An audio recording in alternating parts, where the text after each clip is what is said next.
Olá, tudo bem? Seja bem-vindo ao programa Lespe Conecta. Hoje nós vamos falar sobre os prós e contras do homeschooling. Para falar sobre esse assunto, eu recebo Alexander Beis, que é psicólogo. Seja bem-vindo. Obrigado, Priscila. Eu estendo meu carinho a você, a todos os seus telespectadores aí da TV Alesp.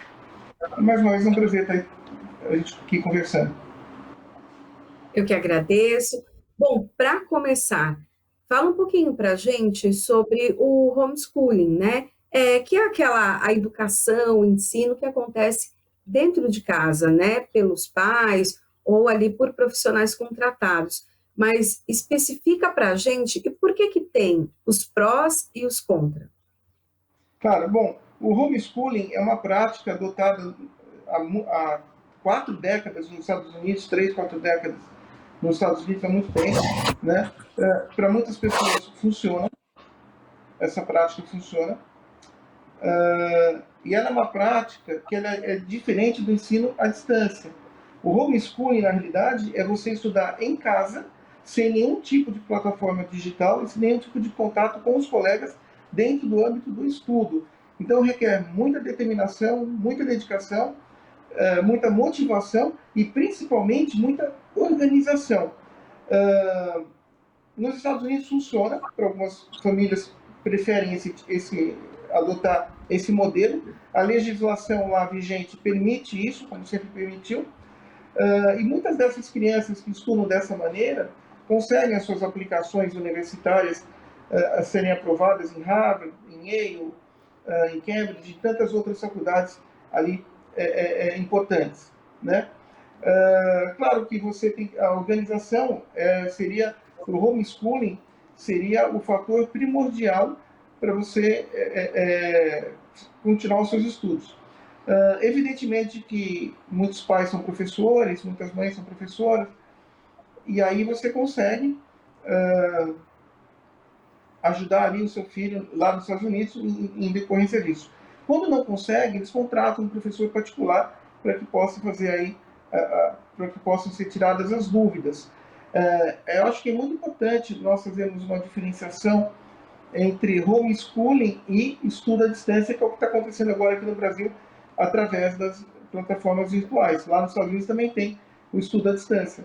No estudo à distância você tem a interação, você está ali com toda a interatividade com seus amigos, com os seus professores, dependendo da programação que a escola usa, você vê todo mundo na tela, ou não, mas você sabe que a pessoa está ali. Então são duas instâncias completamente diferentes.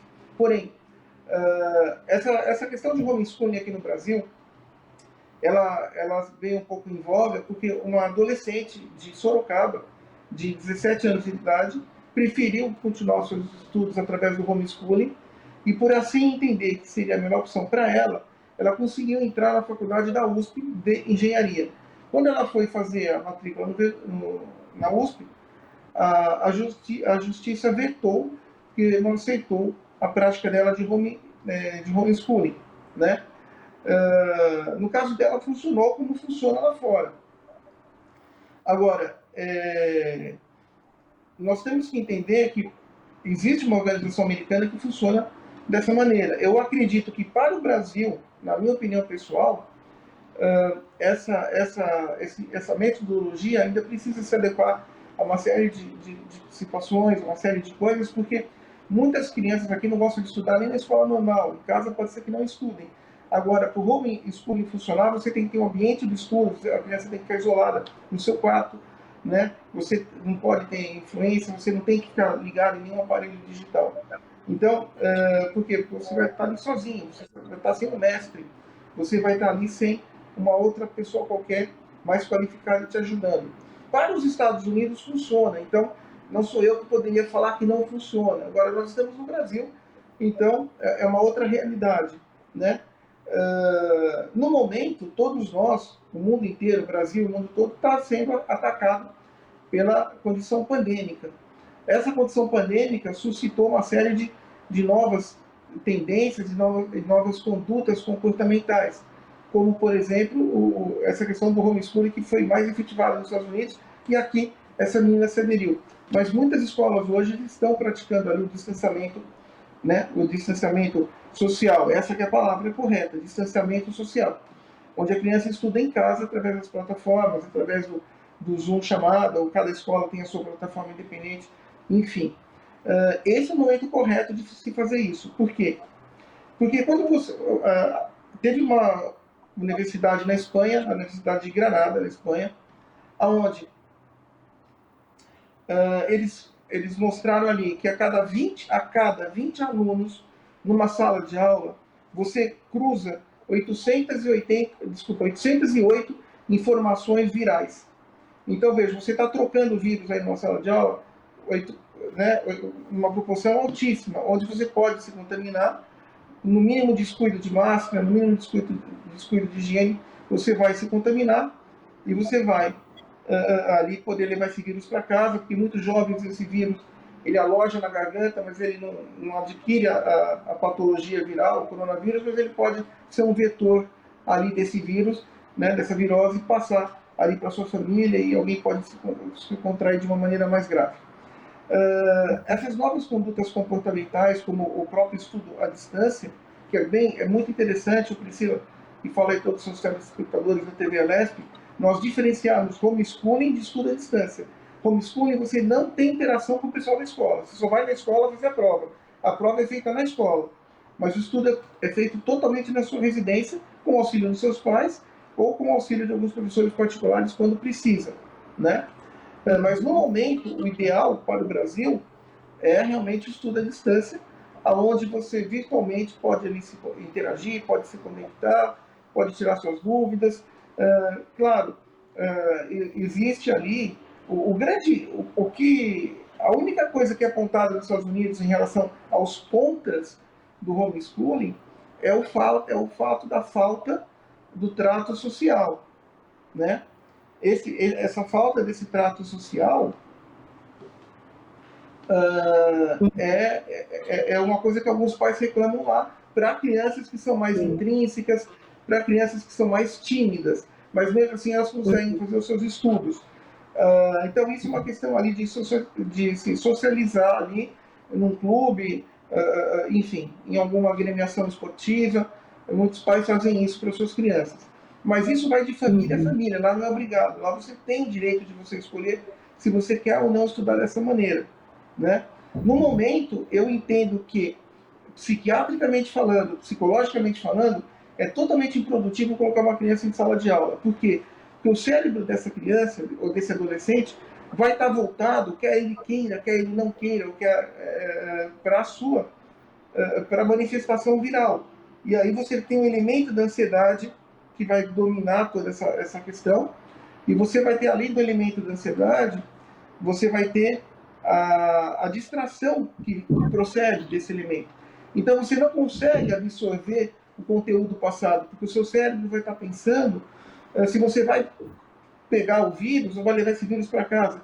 Isso que eu estou dizendo dentro de uma questão cerebral inconsciente. Mesmo que você não pense, o seu inconsciente pensa. Então veja, nós dois estamos aqui falando com você. Eu estou de máscara, certo? Então veja, vamos dizer que tem algum vírus aqui no ambiente. Não tem, mas vamos dizer que tenha. Eu coceio o braço. Aí, automaticamente, eu já cocei a testa. Eu já me contaminei, mesmo de máscara. Então, por isso que a máscara é importante. Aí, a hora que eu for tirar essa máscara, antes de eu tirar essa máscara, eu já tenho que lavar a mão. Já preciso lavar o rosto, a testa. Então, você tem que ter todo um cuidado. Na escola, esse cuidado não vai ter, né? Então, as crianças vão trocar de máscara errado, essa questão toda. Esse vírus, Priscila, ele rasgou, né? Ele seccionou o trato existencial humano-social. E, consequentemente, está delapidando a economia do planeta. Então, para as pessoas que pensam na economia de uma maneira mais específica, elas têm que entender que, neste momento, elas têm que ter campanhas, têm que ter todo um aparato em função pró-científico para que as vacinas funcionem e a economia possa voltar. Isso se aplica também aos home office, por isso que tem home office, e os estudos à distância, né? Até a expressão homeschooling, ela se diz respeito apenas a você estudar em casa sozinho, sem a interferência de outras pessoas, não há interferência externa. Só quando você contrata o professor. particular para quem precisa, né? Mas é o que eu te falei, nos Estados Unidos existe todo um aparato para isso, os próprios pais são os professores Sim. das crianças, funciona, as provas são feitas na escola, então tem toda uma outra Uhum. questão. No Mas Brasil, aí, nós não temos uhum. esse Se preparo. nós, se nós pensarmos que já tem um ano que estamos com o ensino à distância, que as crianças estão em casa, na verdade, mais de um ano, né? Que as crianças já estão em casa, estudando com o auxílio dos pais. Também pode-se entender que isso foi uma preparação, né? Como o senhor bem disse, essa questão de o brasileiro não estava preparado, né, para o homeschooling, para esse estudo realmente dentro de casa. Mas agora, depois de um ano, está mais preparado? Pode começar aí a tentar ir para essa direção de estudar em casa. Alguns pais se viram grandes professores, grandes mestres, pessoas que têm paciência, né, ali para auxiliar as crianças. Olha, boa sua pergunta. Sim, foi uma etapa preparatória. Uh, Desde o começo dessa pandemia, em todas as minhas entrevistas, eu tenho falado que é uma pandemia para no mínimo 3 anos. Então, para nós respeitarmos esses 3 anos, nós temos que ajudar a ciência e colaborar com o funcionamento bom das vacinas. Como é que você faz isso? Se distanciando, usando máscara, lavando não só a mão, mas lavando até o cotovelo, lavando a orelha ao longo do dia, lavando a testa, lavando a nuca, porque na hora do almoço você vai coçar a testa, você vai coçar o nariz, então você tem que estar higienizado. Então, todas as medidas são importantes para que as pessoas fiquem mais seguras. Quanto mais seguras as pessoas estiverem, mais rápido nós iremos voltar ao mundo de antigamente. Então, é o que eu te falei. Eu sempre falei que é uma pandemia para 3 anos. Como você falou, nós estamos aí indo para 1 ano e meio de pandemia. Né? Não bateu ainda 1 ano e meio, mas daqui a pouco a gente está fazendo 1 ano e meio de pandemia. Muitas e muitas alterações comportamentais estão sendo cada vez mais ali praticadas. O próprio home office, que era muito utilizado por algumas pessoas antes da pandemia, foi drasticamente intensificado, também ali minando o gostoso componente do ambiente profissional, porque o trabalho é uma atividade humana existencial, né? Totalmente visando a produção, totalmente intencional, para que você se sustente a sua prole. O coronavírus ele rasgou não só o trato social humano, como está rasgando a economia. Então, essa questão de estudar em casa e trabalhar em casa também, é muito importante essa preparação para os próximos meses ou até anos que vai vir, porque a gente não sabe dizer, não existe, enquanto a população mundial inteira não for 80% vacinada, está muito complicado. Na Flórida, por exemplo, onde eu trabalho, também na Flórida, praticamente 95% das pessoas foram vacinadas. Em alguns ambientes externos já foi abolido o uso da máscara, mas tem uma organização, né? Houve ali todo um aparato em função disso. No Brasil a gente está um pouco longe disso ainda. Então, usar e abusar no momento, tanto vou até acrescentar aqui, se me permitir, vou acrescentar aqui o home office, também que entra no mesmo limiar de segurança. Os estudos à distância, eles estão sendo mais intensificados, as pessoas estão sendo mais ali, mais coniventes com isso, estão aprendendo a trabalhar e a mexer com isso. Claro que também gera um certo desconforto, mas no momento é o que nós temos de proteção. Porque veja, se eu estivesse te dando essa entrevista pessoalmente, se eu tivesse com coronavírus e fosse assintomático, se você tivesse com coronavírus e fosse assintomática, não dá para saber se a gente pegou ou não, né? Então, essa ansiedade, essa tensão que essa pandemia traz, tendo um estudo à distância, as crianças vão ficar menos ansiosas nesse sentido. Elas podem ficar mais ansiosas em ficar em casa, mas no sentido da proteção existencial e da proteção dela e da proteção dos pais dela, você tem um benefício maior nesse sentido. Então, sim, a proposta, a prerrogativa é estudar em casa por enquanto, para quem puder estudar em casa via plataformas virtuais. Plataformas. Uhum. Até no caso da interação, né, que é uma coisa também muito importante para as crianças, elas aprendem com as outras crianças. Eu queria que o senhor falasse um pouco disso, porque há uma perda, né? As crianças, elas podem até conversar um pouquinho entre uma aula e outra ali de forma digital, mas não é a mesma coisa. Trocar mensagens, que também não é a mesma coisa, né? De estar junto, de brincar. Elas também ficam mais sentadas, né? Mais sedentárias. Não tem aquela atividade, aquelas descargas de risadas, de brincadeiras que eles têm na escola e que são tão importantes, né? Porque produção de hormônios também, não é?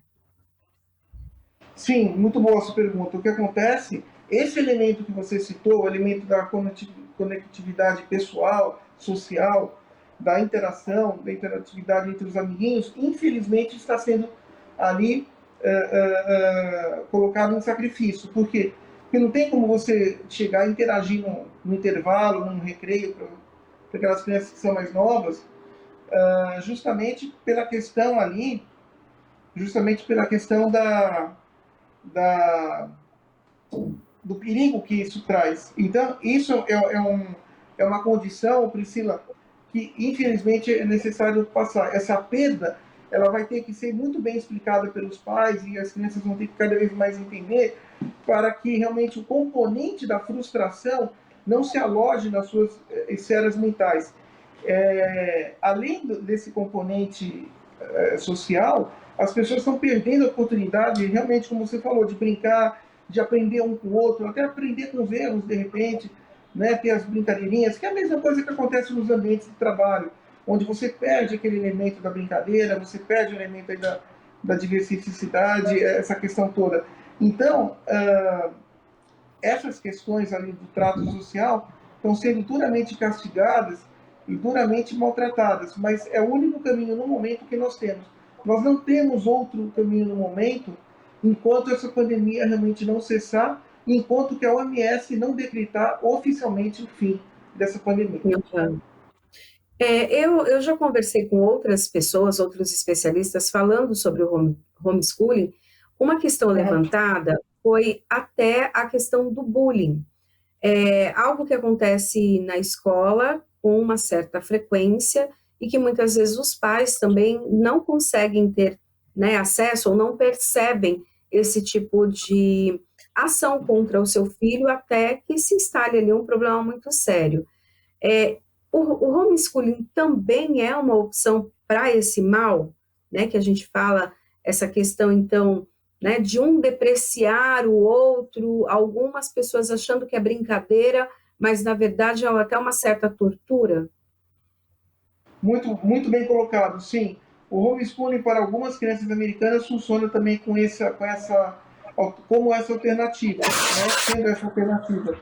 Na realidade, uma alternativa de você fugir de uma situação ali que você estava ali passando um bullying, passando um constrangimento muito grande, ou passando uma humilhação, e aí a criança, por mais vergonha ainda, não consegue relatar isso aos pais, então se adota esse modelo educacional, né?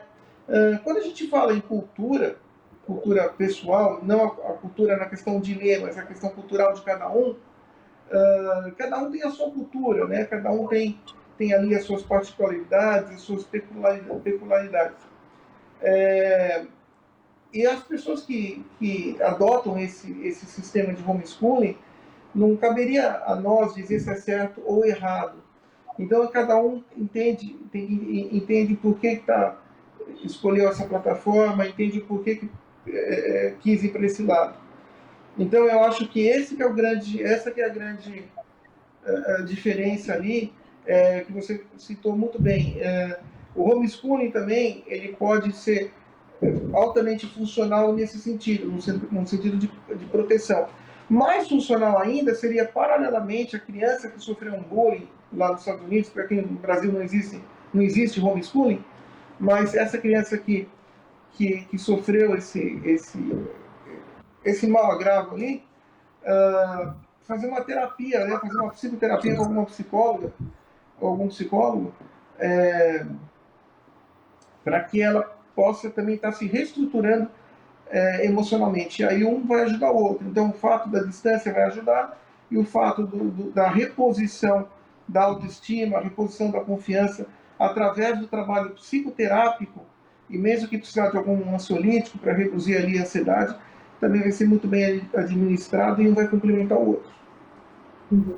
É porque até falando, né, nesse aspecto que o senhor trouxe agora, não adianta também só afastar a criança daquela situação difícil, aquele enfrentamento que ela tem todos os dias, mas ela precisa administrar também, né, tudo que ela sentiu, a forma que ela foi ofendida, é preciso um acompanhamento também, né?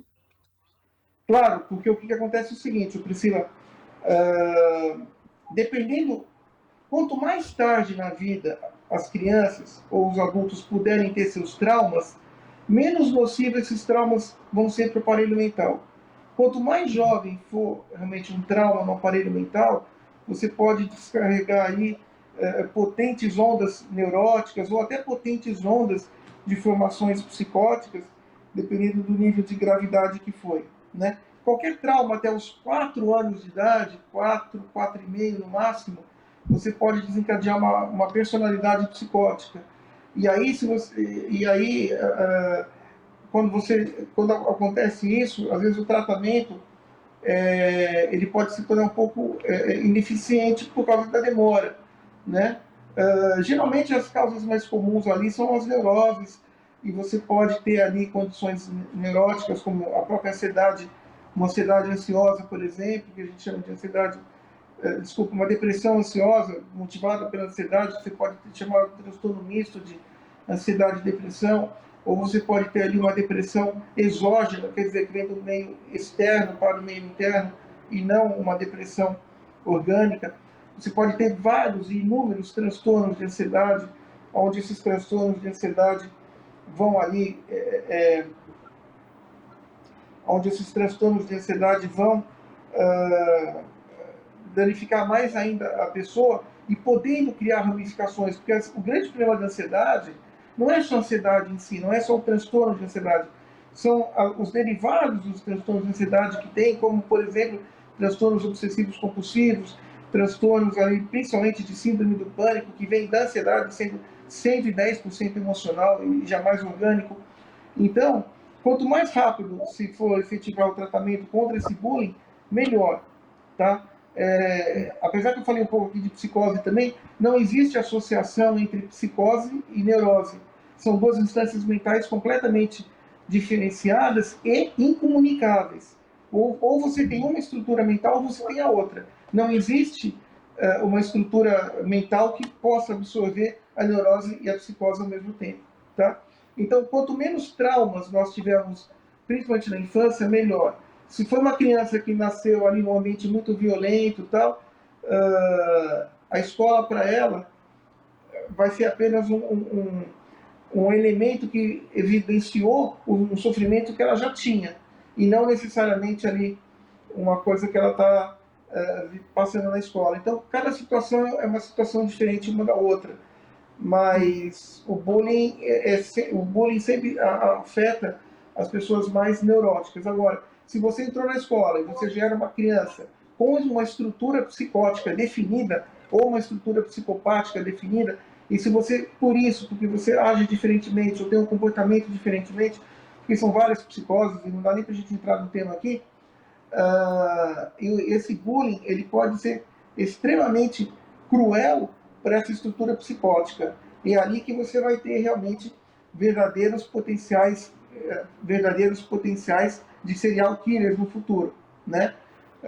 Então, o bullying sempre é uma questão muito prejudicial, e quanto mais frágil for a estrutura emocional, intelectual daquela criança que sofreu bullying, mais veementemente será essa condição.